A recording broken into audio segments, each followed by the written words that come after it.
Amelia, go sit down.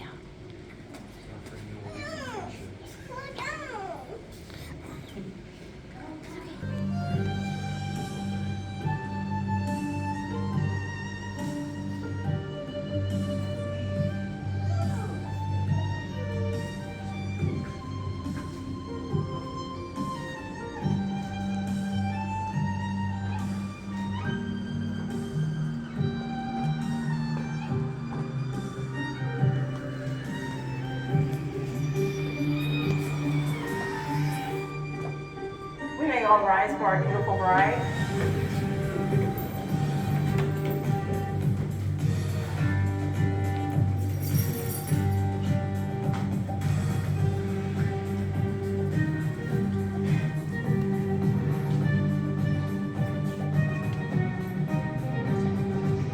You may be seated.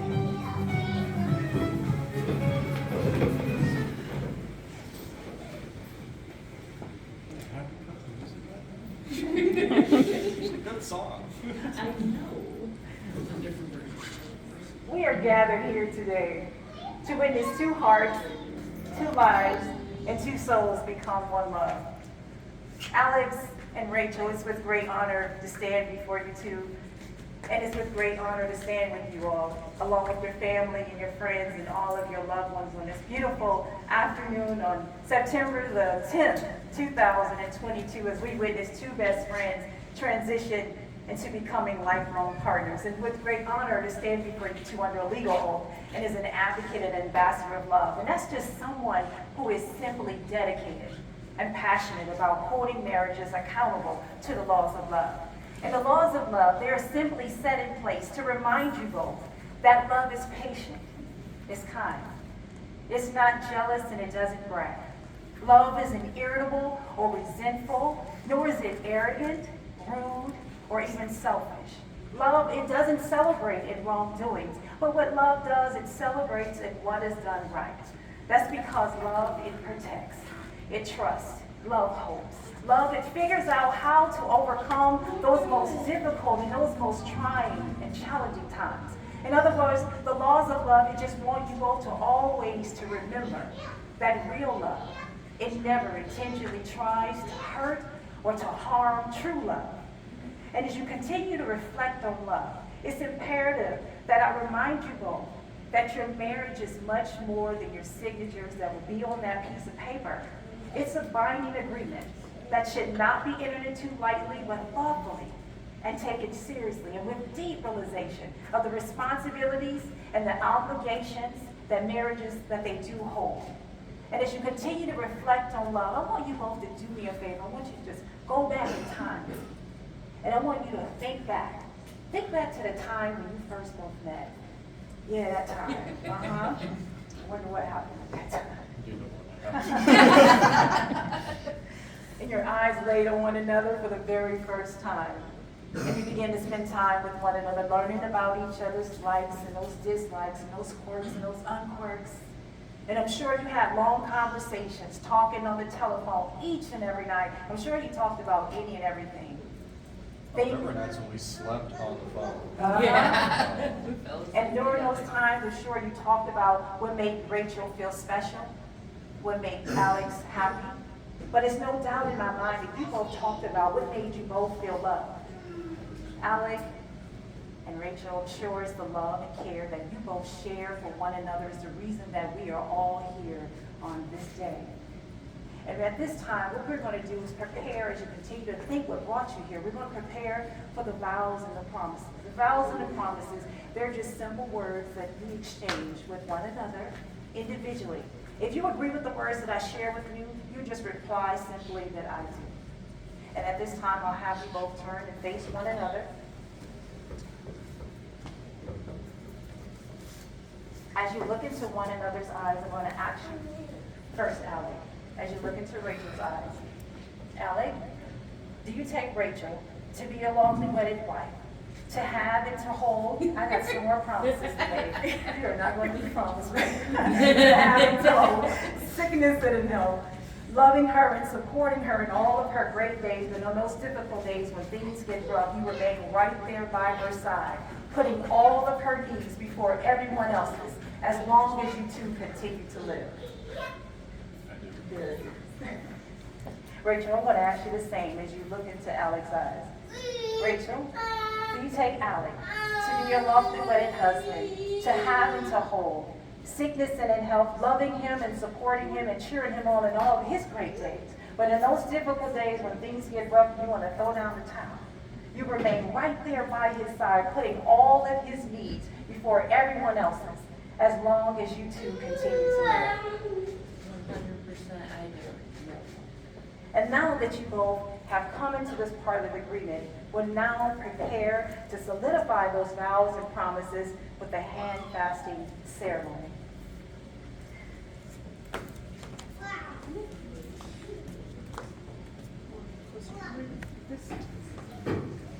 Right on top.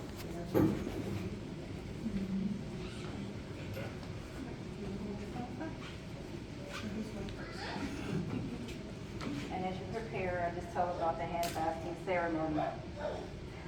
Tying of the hands is a symbolic tradition, and for many generations, it is believed that when couples join their hands together in ropes and cords or draped over them in a crisscross fashion, they become bonded together to form one solid foundation, which symbolizes love, unity, and commitment. And just as difficult as it would be to untie these ropes, that's how difficult it should be to untie the vows and promises that you just exchanged on this day. I'll now turn this over to Silver.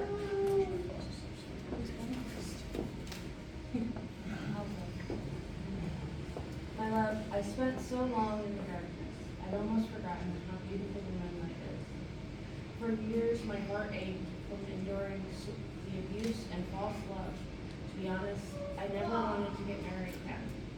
I was afraid that I would just end up going through the same ordeal again. But then I met you, and you turned my world upside down. My first thought you were such a dweeb. So annoying and loud. I remember thinking, does this kid not know how to shut up? As you yelled at people in your game, saying they were hacking. However, I started to see you differently soon after. You would call me just to see how I was doing. You showed me kindness, love, and passion without wanting anything in return. You said I was beautiful, even on my worst days, where my depression had beaten me down, and I hadn't showered in weeks. But you were always.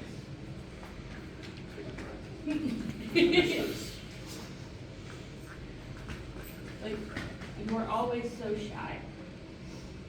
So I took the leap of faith and asked you out while I laid in a hospital bed.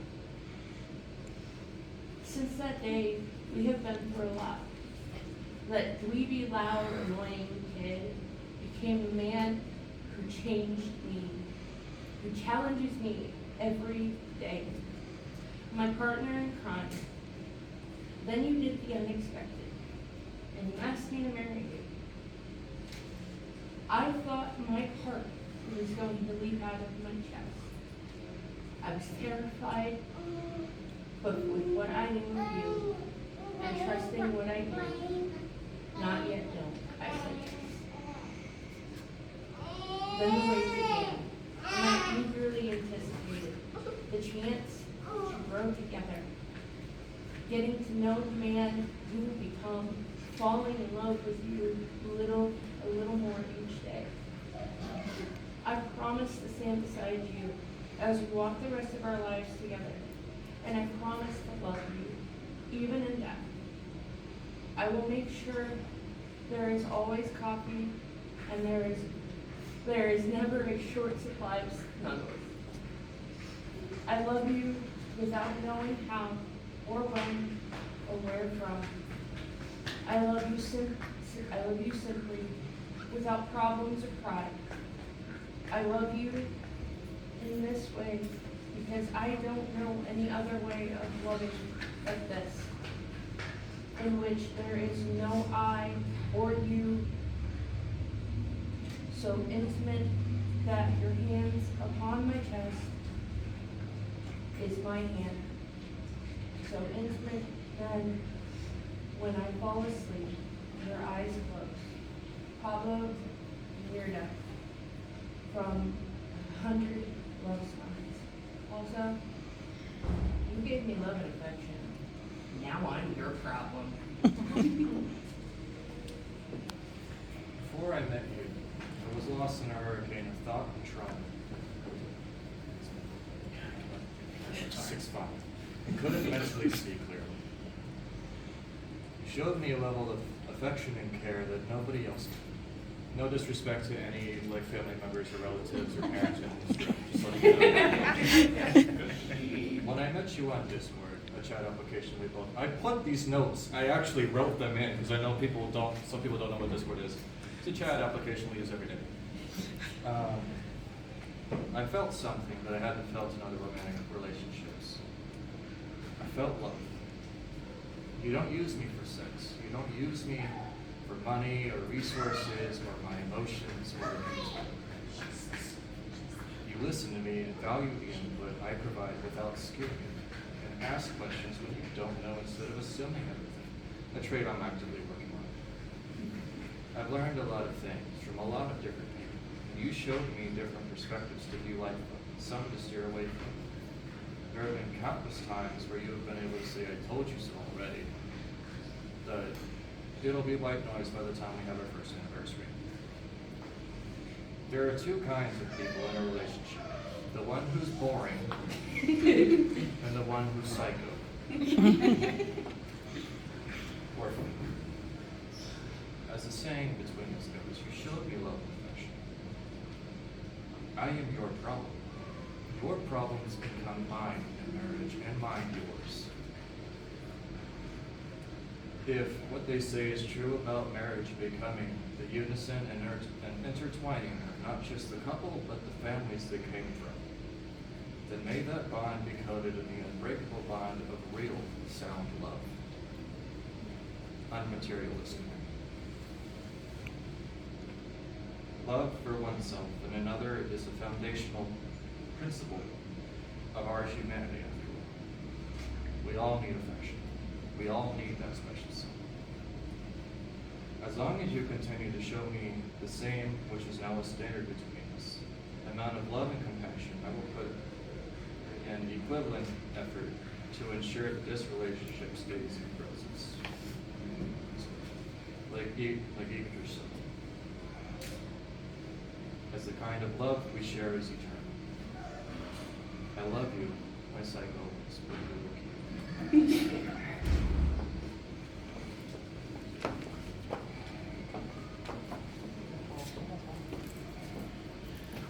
And from this day forward, you, your family, and your friends are now as one.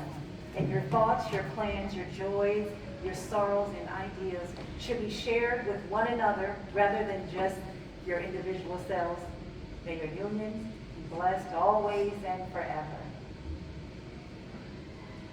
And Rachel and Ellie, now that you both have come into agreement with the laws of love, it is now by the power vested in me, authorized by the state of Ohio, that I'm now able to pronounce you both husband and wife. You may seal and celebrate your love and union with me. Congratulations to you both.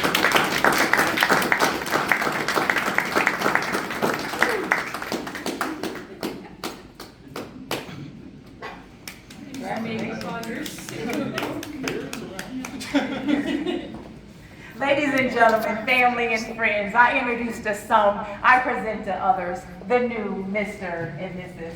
Lurkin. Lukens. You may now take your first walk into your future. Congratulations to you both.